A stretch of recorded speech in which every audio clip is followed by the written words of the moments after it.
Hello,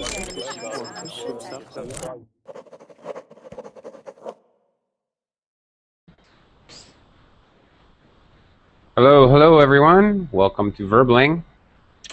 I'm Teacher Oakley, and for this next hour, we're going to be looking at TOEFL speaking again, and for this hour all week, actually. Hi guys, welcome back. Hi Igor. Hi Chow. Chow. Hello. Chow, I liked your comment at the end of the last class. You had already gone, but I was busy laughing, which is I laughed loud. That was very, very good, very funny. What if she's looking at How to Find a Man book? Yeah, okay. Funny. Okay, anyway, today's class, I'm going to kind of go over the how the speaking test is scored, because I think that's important. Alice wants to continue talking about, she wants to analyze us. Alice, you're not very brave. Why don't you join the class? Anyway, hi. Anyway, we're not going to do that because I have regularly scheduled TOEFL for this time period for this week, Monday through Friday. So today I want to talk about the speaking, and knowing how the speaking test is scored may help you help your perspective when you're taking the test. I suspect we'll have plenty of time to practice some questions too. But so let's jump right in. I'm going to do a little screen share and go over the scoring rubric with you a little bit. How to get a 4 out of 4. Now, yesterday I had mentioned how the scoring works briefly, in that scores are 0 to 4. All right. 0, no response. Or response is unrelated to the topic completely. You really have to fail big time to get a 0. Okay. What is... Oh, sorry to hear that, Alice. Okay, what are they scoring? Score 4. Okay, they're basically looking at 3 things. Content, obviously, meaning what you say.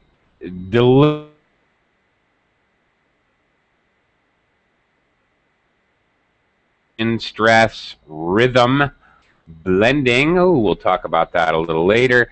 And number 3, language, grammar, and vocabulary. All right. So, basically, your organization is really key, because if you're organized, then the delivery will be fluent and the language will come. So really what you need to be actively thinking about is your organization, honestly. Okay, so we're going to start from 1 up. Limited content. You're not saying enough. If you don't use the time allotted, then of course your content will be limited. So you want to be speaking the whole time, in the time you have allotted. You only express very basic ideas. I don't know, you guys probably can't even see these. Can I make this bigger? Hang on. All right. Speaker can't sustain speech to complete task. Again, you run out of things to say before you're done. And speaker's repetition. As I said yesterday, repetition will kill you.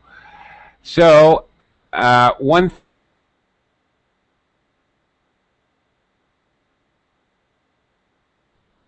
hi Zora, hi Juan, by the way. Okay, level 1, consistent difficulties, pronunciation, stress, and intonation. Okay, a lot of the scoring is about how hard does the scorer, the person scoring your test, have to listen. How much effort do they need to understand what you're talking about? Are there parts that they can't understand at all? Choppy, fragmented speech, frequent pauses and hesitation, that goes right along with inability to sustain speech. So you can see where that follows the lack of organization. All right, and then in grammar and vocabulary, severely limited because of the limited range of ideas. You're not saying enough. Formulaic expressions. You say very, very obviously what they call memorized language. This is not good. And again, meaning you're repeating yourself over and over. All right. So these points show us that you do not have enough you are not enough fluent in English. In one word, we can say. In one word, yeah. You don't have the vocabulary to handle it, and you don't know how to express ideas in any coherent manner, cohesive. It also means at level 1, you're jumping from one idea to another without connecting them. Really, everything follows that organizational skill, learning how to give a topic sentence and then introduce one idea at a time. Don't jump ideas all over the place. Because like dominoes, there's a kind of a domino effect that follows from your lack of organization. Then it turns into, choppy speech with pauses. It turns into repeated vocabulary. One thing leads to another. Okay, looking at number 2. Again, same idea. Number 2. Connected to task. Okay, organization, but limited in development. You don't really develop your ideas. Okay, how can you fix this? Examples. Give concrete examples on the speaking test. This is called developing your ideas. When you do that, again, like dominoes, it means you're going to be using more vocabulary. You're going to have to change sentence structure, so you're going to use different types of grammar. Ideas are given, but with limited support. Again, like examples. Points are vague or repetitive, and the connection between ideas is unclear. Okay. However, as far as your delivery or pronunciation, looking at a level 2, again, basically intelligible speech. The person scoring your test can figure it out, can figure out what you mean, and but the listener needs to be paying attention to figure out what you mean. Sometimes there will be occasional phrases or even a sentence that the person scoring your test will not understand. Yeah, and Alice is right. Down at level 1, that's where you have a lot of dead air, which we mentioned yesterday. Okay, so level 2, basically, you can be understood, but you're not really developing your ideas. A level 2 answer will not have any examples. For example, I use an example. Limited range and control of vocabulary and grammar. Okay, if you find yourself using the same word over and over again, instead of trying to use synonyms or synonym phrases, this is where you might end up getting stuck with a number 2 score. This one's interesting. Only basic sentences are spoken fluently. Now, I know I have said to keep it simple, but that does not mean that you should be speaking only simple sentences, subject, verb, object, subject, verb, object.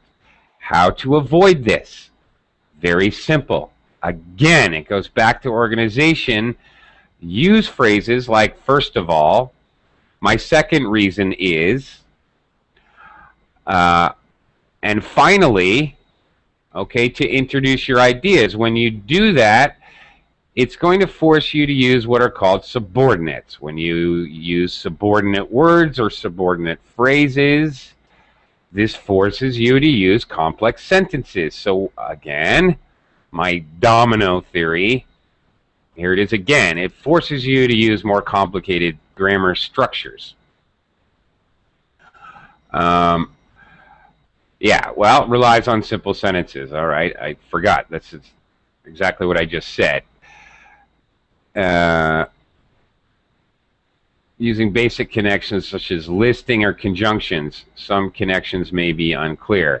Okay, this does not mean it is bad to list things. Actually, if you're going to give examples, you know, you're talking about fast food and you say places such as McDonald's, Kentucky Fried Chicken, and Burger King. Actually, that is not necessarily a bad thing. Actually, you might want to do that somewhere on the test because that shows you know how to express listing intonation. If every one of your answers includes a list, then it is a bad thing. That's the point there. Okay. Let's move on. Okay, to get a score, number 3. All right. Let's see. Answers as far as organization, answers the question, but limited in the response. Okay, you've actually answered the question, but you still have 15 seconds left. That's that situation. Lacks some specific details and elaboration. Mostly coherent and organized. Some relationships may be unclear. You may say a sentence that doesn't quite follow. It's not perfect, but better. Basically, you're answering the question. Notice the difference between 3 and 2. 2, you don't even completely answer the question. You can be understood and you're on the right topic, but you're not fully answering the question. 3, at least you're answering the question. Level 3 score as far as delivery. Some fluidity of expression. Okay. Which means you know how to use intonation in an effective way, when expressing ideas.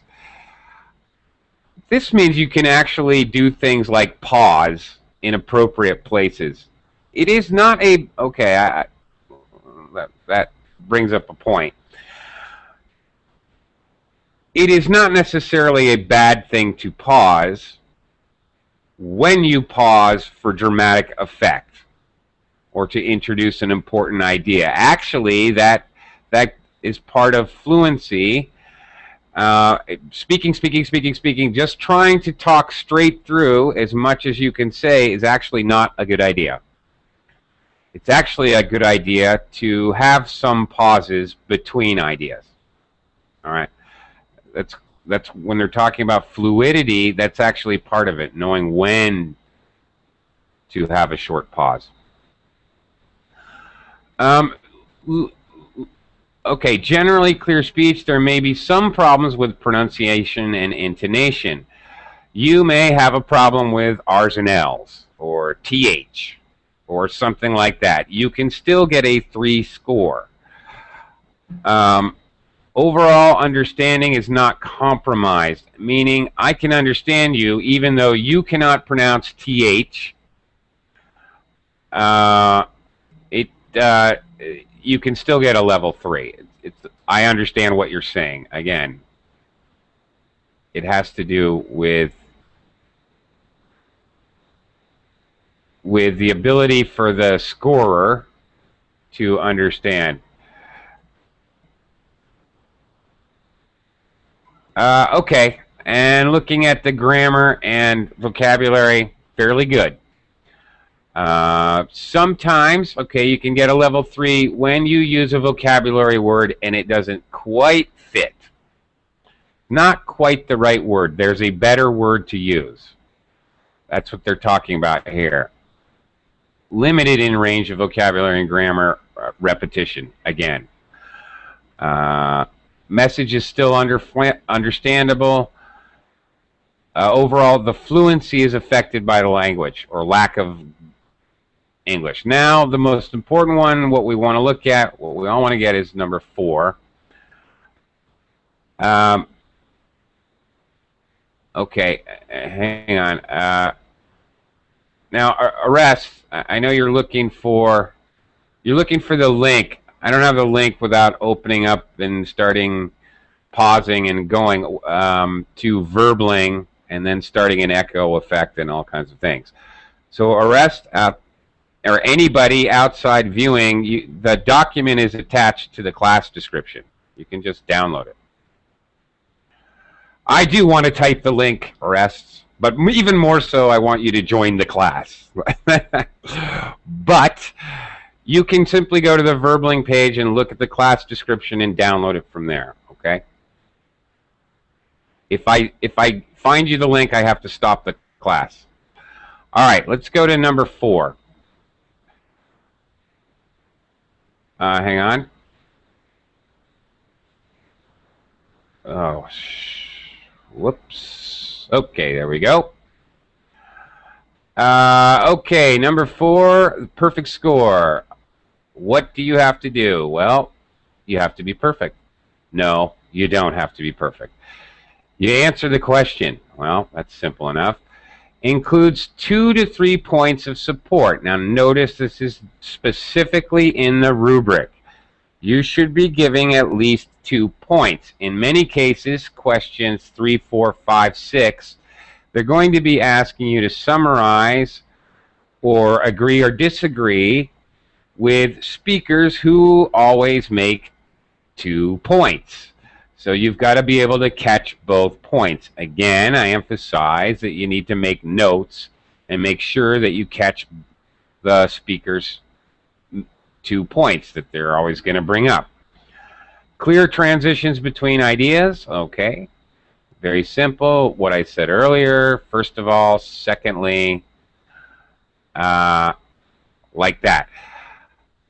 All right, let's look at delivery. How can you get a 4? Speech is fluent and sustained. No major hesitations or pauses. No dead air. Speech is clear. All right. Small problems with pronunciation, but they don't affect comprehension. What this means, for you guys who are worried about your accent, don't worry about your accent. It's not a problem. That's what they would consider small problems with pronunciation. As long as they don't affect the comprehension, it's irrelevant. So don't worry about that. So you can have very small errors and still get a 4. All right? And as far as grammar and vocabulary, uses a variety of grammatical structures. Yeah, okay. Variety is the key word here.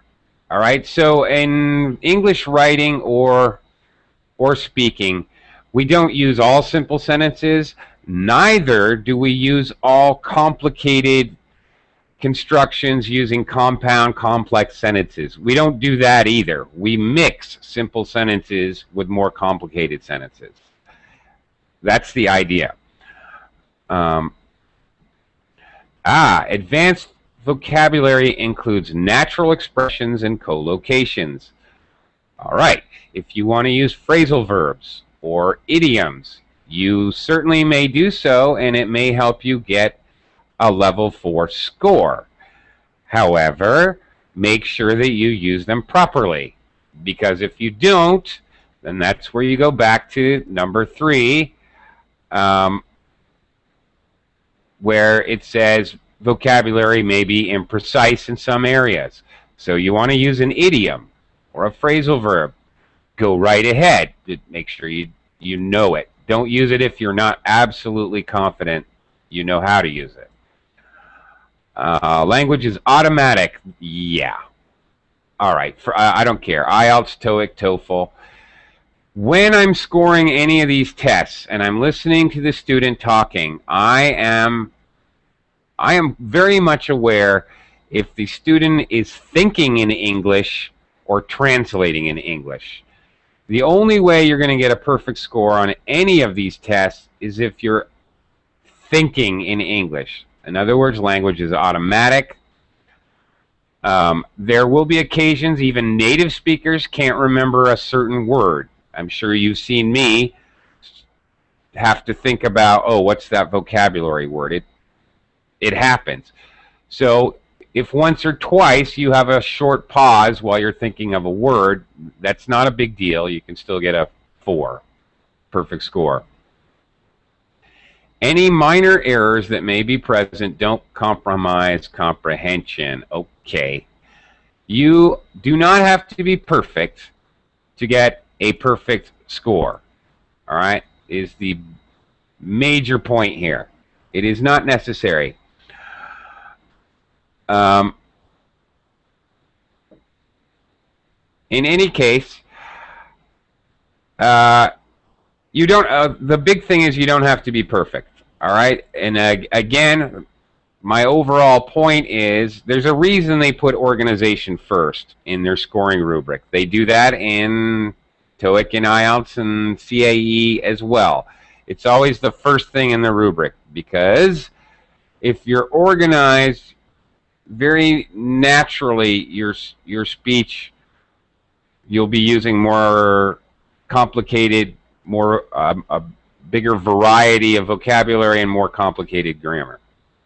Okay, before we try a little practice, does anybody have any questions about the scoring? No. Anybody? No? Anybody? It's clear as tier. It's clear as what? Tier. A tier? Yeah, do you know from your eyes what? Yeah, it's clear as a tier. Well, that's interesting. It's an idiom. It's an idiom. It is? Yeah, so... Are you sure? Yeah, I don't know that. It might be. Now, okay, that's very interesting. Igor says it's as clear as a tier. And I'm not actually arguing with you. It may be. I don't recognize that idiom, but that doesn't mean anything. There are British idioms, American idioms, Australian idioms. It may not be exactly the same. Now, he used that idiom.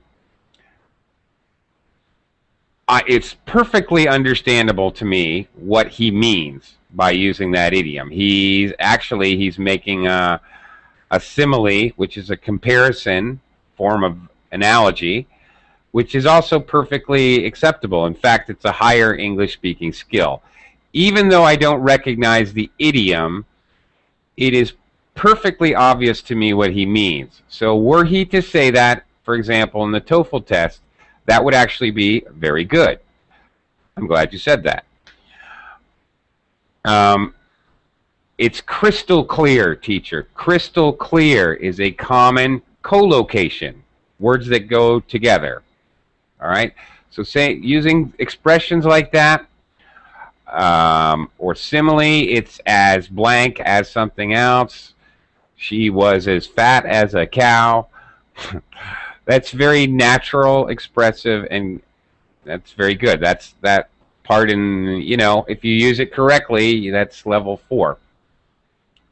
Okay, so no questions? Let's try a little practice. Okay, we'll start with the questions 1 and 2, which are independent. All right, independent questions, you simply have the question and you answer it. You have some time to prepare yourself, 30 seconds, and then 45 seconds to speak. So if you want to take a few seconds to think about it as we practice here, you're welcome to do so. Chow, I'm going to start with you. Okay. Okay. In the real test, by the way, you'd be sitting in front of a computer monitor. You would both be able to read the question, and you would hear a narrator actually speak the question in a narrator kind of voice. So here's your question. If you had an entire month to do whatever you would like to do, what would it be? Include details and examples to support your selection.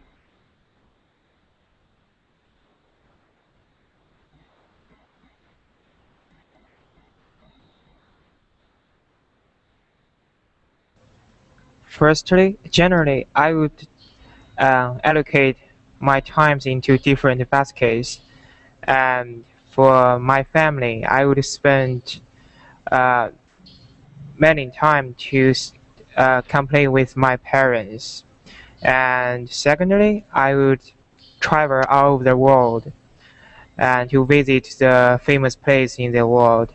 And thirdly, I would also visit uh, some universities in US to walk through the campus, get the chance to talk about some encyclopedia professor, and also I would to read the book that I haven't got the chance to read. Did I run out of the time? Did you run out of time? I don't think so. I think you're pretty close. Okay. First of all, I'm not going to be able to give you as good feedback as I possibly could because my pencil broke as I started to make notes. There's an important tip. You are allowed to bring pencils and paper, although most TOEFL testing centers will provide you with pencil and paper, but make sure you get two in case you break your pencil. Because you're timed, and if your pencil breaks and suddenly you can't make notes, very, very simple physical advice. Okay, so I kind of missed a little bit of the first part. I had to grab a pen elsewhere. Okay.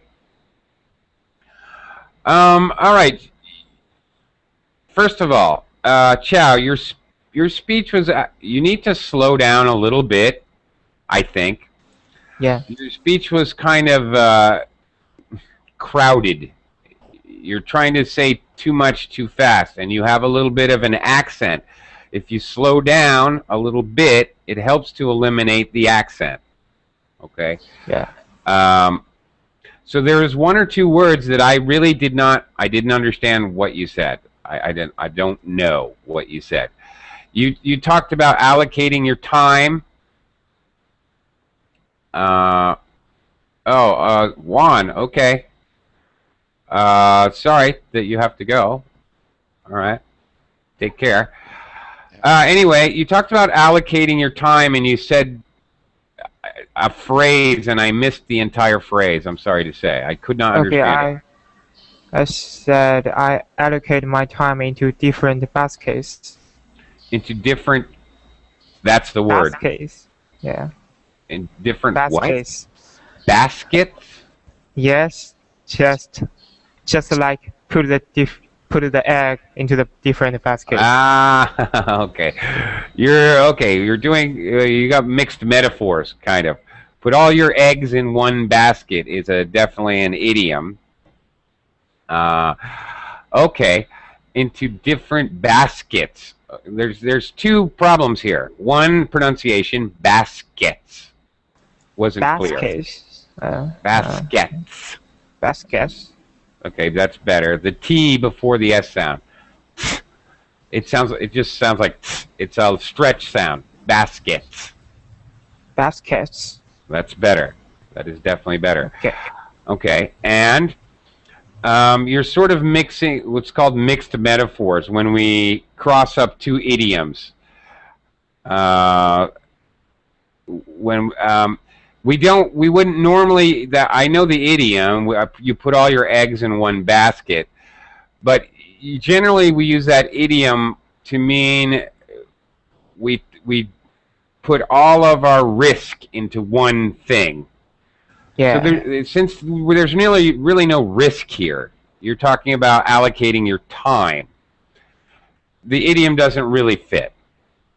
All right? So That's where you would slip from a level 4 to a level 3, quite honestly. All right, a couple other very simple things. Be very careful of countable and uncountable. This is a very common mistake. You said many time. What should you say? Much time. Much time. A lot of time. A lot of time. Some time. Any of those would be okay. Yes, many we can only use for countable things. 3, 4, 5, 6, 7. Yeah. All right, you said you would visit famous place. Places? Yeah, exactly. You would like to visit famous places. Make sure you hit the grammatical endings. Or, you know, if you're going to talk about one and it's a countable thing, visit a famous place. But you were talking about plural, so definitely make sure you pronounce the plural. Be careful of pronunciation. Actually, I've noticed this before, Chow, with you. Be careful of pronunciation of walk. Walk. Walk. Walk and work. Walk. Okay, walk. Work. Okay, better. Okay, walk. Open your mouth a little more for walk. Walk. Okay. Yeah, that's better. Walk. That sounds a lot better. Yeah. Okay. Walk through the campus. Okay. And then at the very end, you your very last thing you said, it didn't really follow. You listed what you did good. You gave me first, second, third, thirdly. That's good, but you really didn't completely develop each idea. Actually, you still had plenty of time, really, I think. And your last thing you said was sort of an add-on. I didn't even really catch it because it was not really. Maybe I could say I would spend my last week just stay at my home and to read the book I haven't read before. And my last week I could just stay at home and read a book I didn't read before. Yes, you could. And frankly, in this kind of a question, you have a month, so you can talk about in general many things you do, or you could actually say in the first week I would do this, and the second week, my third week, my fourth week. So there's different ways you could organize. You know, that's up to you. All right. Maybe I have a suggestion from my own opinion. I think maybe you should concentrate on only one thing, because as we know, the more detailed your statements, the higher score you will get. That is a good point. However, they are looking for 2 to 3 points. Some of the questions they force you. I think you should find 2 or 3 reasons for one thing, and it will be detailed. If you find a reason for each thing, they will be not very detailed for everything. Right. Well, I agree with you, actually. 2 fully developed ideas is much better than 4 ideas or 4 reasons. Yes, I completely agree with that. Yes, absolutely. Okay, let's try another one. Igor, you want to give one a shot here? Yeah. And then we'll give Zora the next one. All right, here is yours. Okay. This is a question 2, all right? Question 2 questions they're going to be a little bit more elaborate.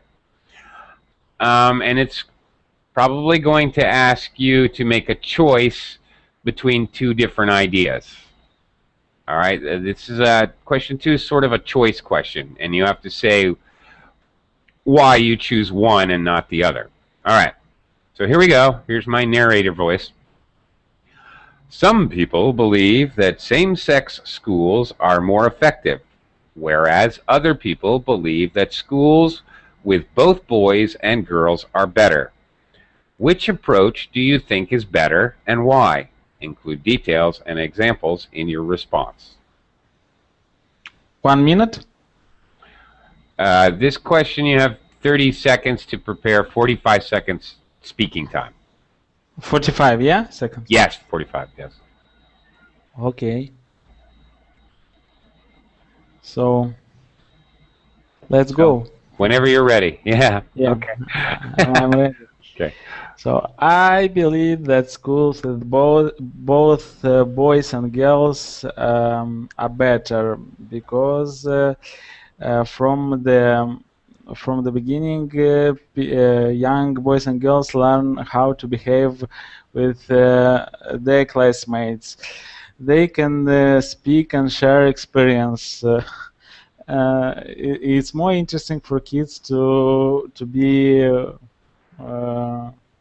boys and girls in school because they learn a lot. They learn more.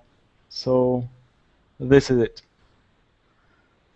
Okay. I think you probably still had time. No, 45 seconds. 40, All right. I counted. I have clock on my PC. Yeah, okay. All right. Really? That was 45 seconds? 45 seconds, yeah. Not 45, 43. 2 seconds, Roman. Okay. But before you answer, you have 30 seconds to think. Yeah, that's true. Okay. All right. That just seemed to go by very fast, I guess. Okay, very weird question. You know, this kind of question because I cannot. I didn't study in school with only boys or with only girls, so I cannot tell you why and why. I think it's normal to be like is nowadays. So what I can say more? I don't have to say more. I don't have ideas. What more can I say? I have no idea. What more can I say? What more? What additional information I can give? What additional points I can make? Yeah. Yes, you're right. And you know what? Actually, that's a real, TOEFL question. They are weird. Actually, question 2 tend to be strange types of questions. Quite honestly, they are odd and even make me pause when I hear them.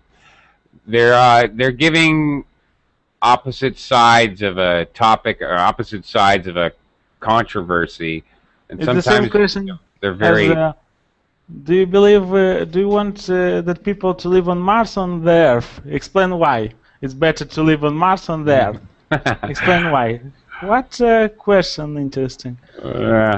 Well, you can't blame me for this one. That was a real TOEFL question. I agree. They are unusual. I think they probably do that on purpose. Okay. For example, let me give you. In my language, I couldn't answer this question normal, fluently because I can't. I don't have ideas in my language, my native language. So how can I answer in English? It's the same. Yeah, and I understand your point. But let's see. Let's analyze. Did you make a point? Well, what reasons did you give to support your answer? Because, as I understood, the children learn how to interact socially with each other. Basically, that was your point. Did you have another point? Not all of this. Not really. Was my point. General point. You kind of rephrased your point by saying they learn a lot about each other. So you just rephrased the same point. Yeah. Yeah. Exactly. Okay. Your topic sentence. You said school of, and I kind of missed it. The of threw me off. I'm not sure. Did you mention anything about your school experience? Because you could have done that. No, I didn't mention. You can always do that as an example. I went to school.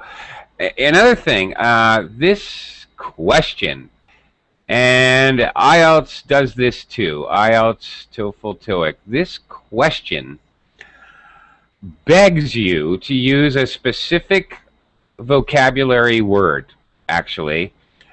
They say same-sex schools, other people believe that schools with boys and girls. What are schools with boys and girls called? Do you know that word?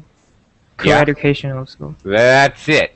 They are actually sort of How they called?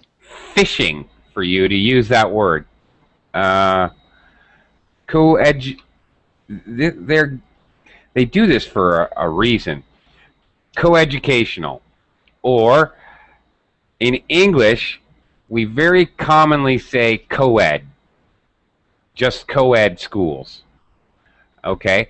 They are actually giving you this question so that they can see, do you know the word coeducational, or do you understand that in English, especially since the test is a conversational English, not, you're supposed to speak like it's a conversation, not like you're giving a lecture.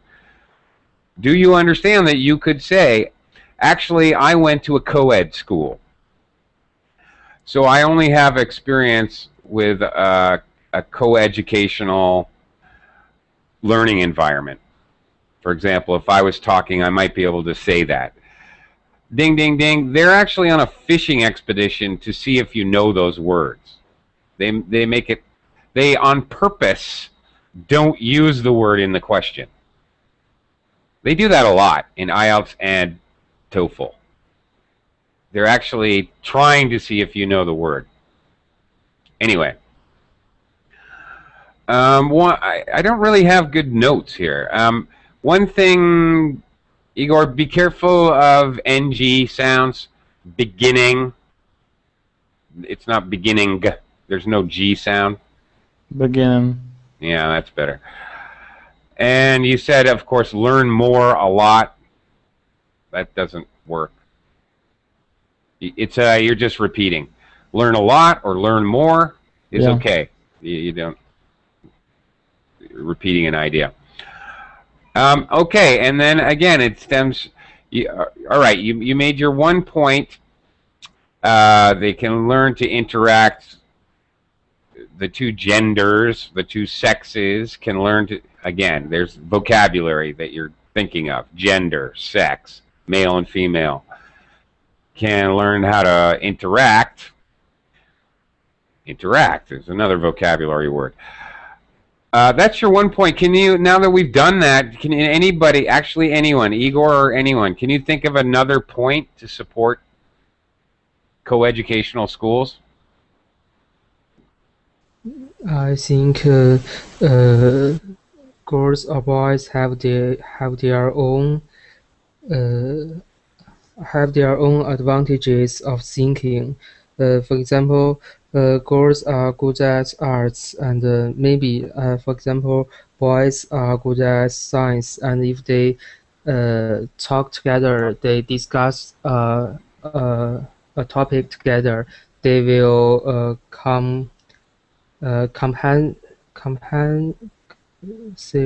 Complement? Maybe they'll just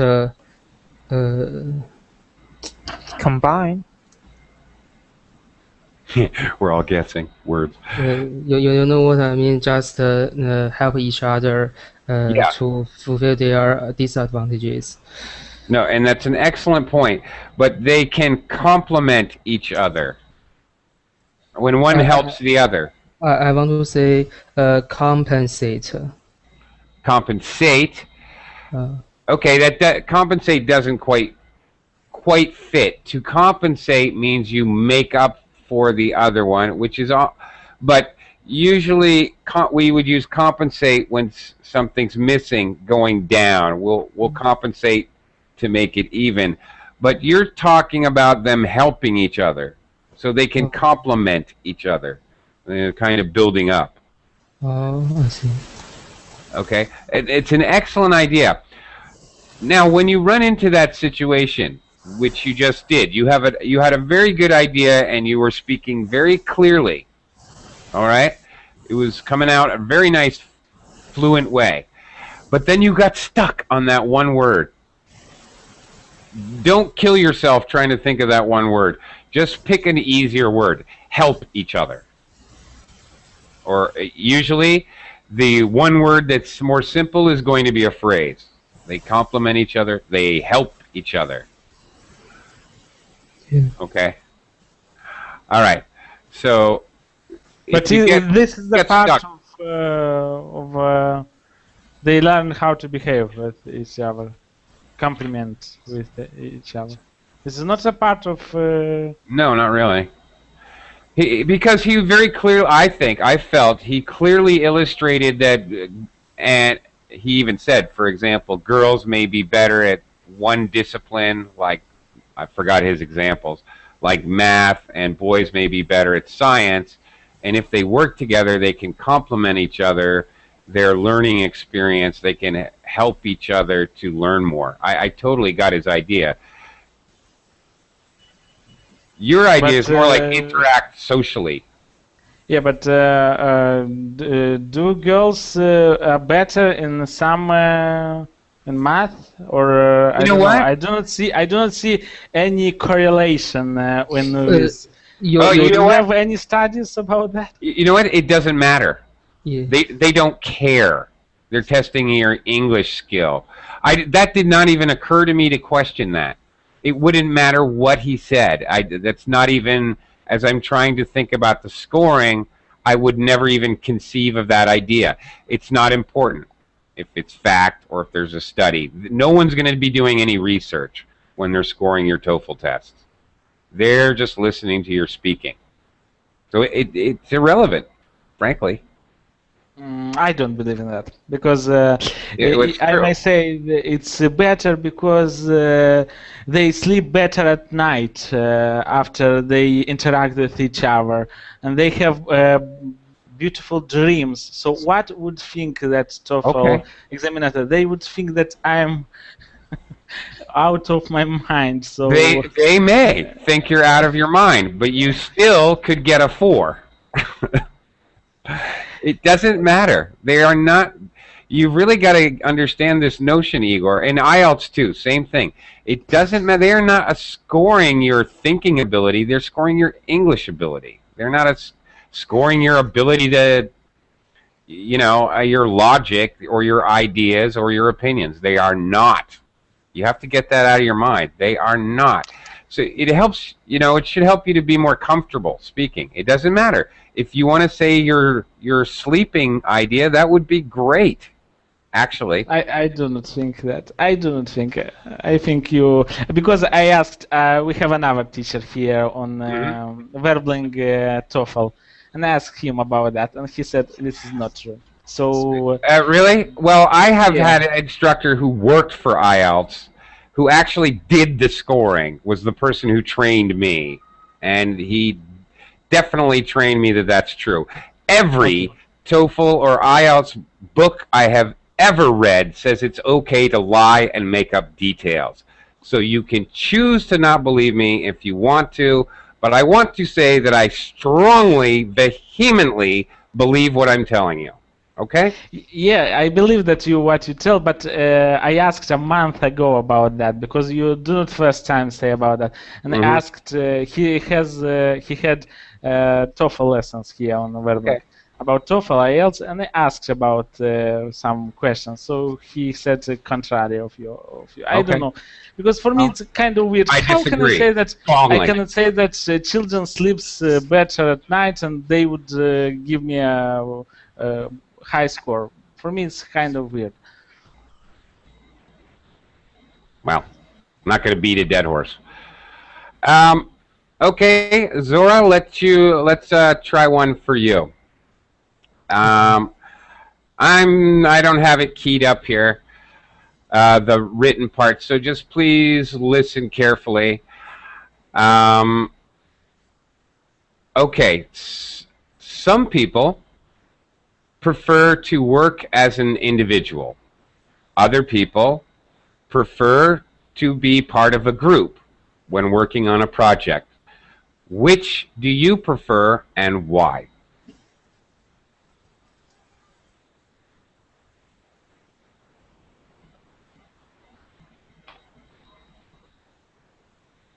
Anytime you're ready, Zora. Okay. From my interview, I think I choose to work in a group. For the first, I think we can separate the works into different parts. We can finish every part by ourselves, and we put them together to finish the work. I think it's a faster way. What's more, I think we can have a brainstorm together, and it will help develop our ideas and develop more effective and creative ways to solve problems. So, Okay. Was that about 45 or so? Okay. Let me give you some feedback. You could stand to slow down your pacing just a little bit. It's very hard for me to keep up with you. All right. How did you start, Zora? You said from my something? from my view, From my, I'm sorry? Will. Viewpoint. View. Oh, from my view. View. Okay, View. Okay. Okay, now let me try to help you with that. The normal collocation phrase is either from my viewpoint, and make sure you're getting the V with the teeth and a lot of lip. From my viewpoint is common if you're going to use from. But when we use from, we, I don't know, we usually say viewpoint. Viewpoint is perfectly fine. Also, if we use view, we usually say in my view. I don't know why, but you kind of mix them up together because they're not the normal phrasing. I didn't even understand it, although, you know, it's a very, they're common phrasings, from my viewpoint, in my view. And that is a perfectly good way to start. So actually, that's a great way to start. You started well. Okay, you said finish every part. You're talking about dividing up labor, dividing up the project. And you said finish every part by themselves. Finish every part by themselves. They can finish every part by themselves.